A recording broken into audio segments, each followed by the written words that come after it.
მეექვსე ნეტარება. ნეტარიყვნენ წმიდანი გულითა, რამე თუ მათ ღმერთი იხილონ.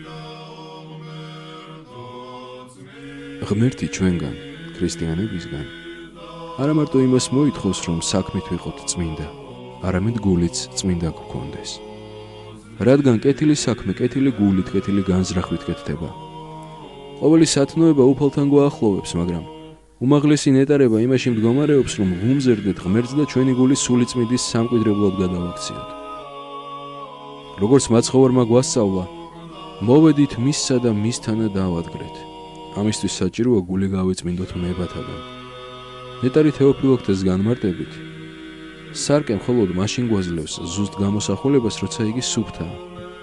ამის მსგავსად ზოგჯერ ადამიანს აქვს მოწყალების სათნოება, მაგრამ თვითონ არაწმინდა ცხოვრობს და ამიტომაც ვერ ჭრեց ღმერთს. ვისაც წმინდა გული აქვს, მაცხოვარი მათ ღვთის ხილვას აღუთქვამს, რადგან ღმერთი უწმინდესი არსებაა და მისი ხილვა მხოლოდ წმინდა გულის მქონე ადამიანებისთვის იქნება შესაძლებელი. ღმერთი არის ნათელი ბრწყინვალე. ამიტომ მას უწმინდური აზრებით დაბნელებული გულის მქონე ადამიანი ვერ მიახლება. გულთან ხილველი ამბობს, გულისაგან გამოვლენ გულის სიტყვანი ბოროტნი, კაცის კვანი, მრუშებანი, სიძვანი, პარვანი, ცილის წამებანი, გმობანი. ესენი არიან, რომელნი შეაგინებენ კაცს. შენ შეიძლება არ მოგიკლავს კაცი, მაგრამ გულში მისი დაღუპვა გისურვებია. იცოდე, რომ ამ ბოროტ ფიქრსაც მკვლელობას უწოდებს უფალი. იგივენაირად აღიქმება ყოველი ცოდვა ღვთის წინაშე, რომელსაც ადამიანი გულში გაივლებს. კაცი სახეს ხედავს, ხოლო უფალი გულს. ადამიანი მხოლოდ საქმეებს განსჯის, ღმერთი კი შინაგან გულის თქმებსაც. შესაძლებელია კი, რომ კაცმა სრულიად განიწმინდოს სული. შეუძლებელი კაცთაგან შესაძლებელი არის ღმრთისა მიერ. ყოველივე შესაძლებელი არის მორწმუნისა. ამიტომ ამბობს წმინდა მეფე დავით მეფსალმონი, გული წმინდა დაჰბადე ჩემთან ღმერთო და სული წრფელი გამიახლე გვამსა ჩემსა. მართალია ძალზე დიდი შრომა და გმირობა მოუწევს მას, ვინც ისურვებს საკუთარი გულის განწმენდას.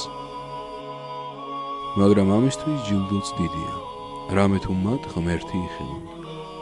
იმ ადამიანს, ვინც გული განიწმინდა, აქვე დედამიწაზე საკუთარ გულში შეუძლია ღვთისჭრედა. ანუ განცდა უხილავი ღმერთის მადლიანი სიახლოვისა.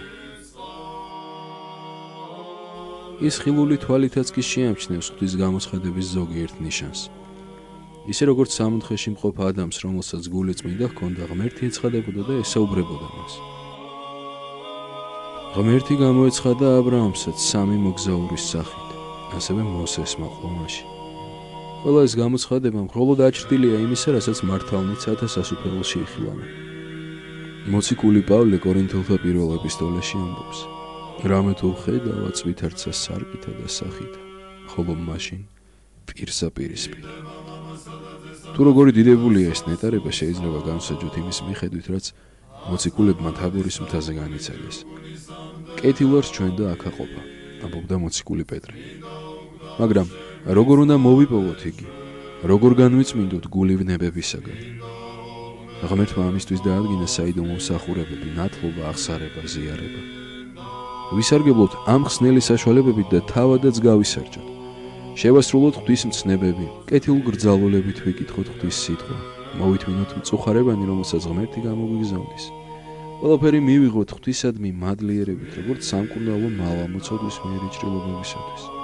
ვიშრამოთ და გვახსოვდეს, სასუფეველი ცათა იიძულების.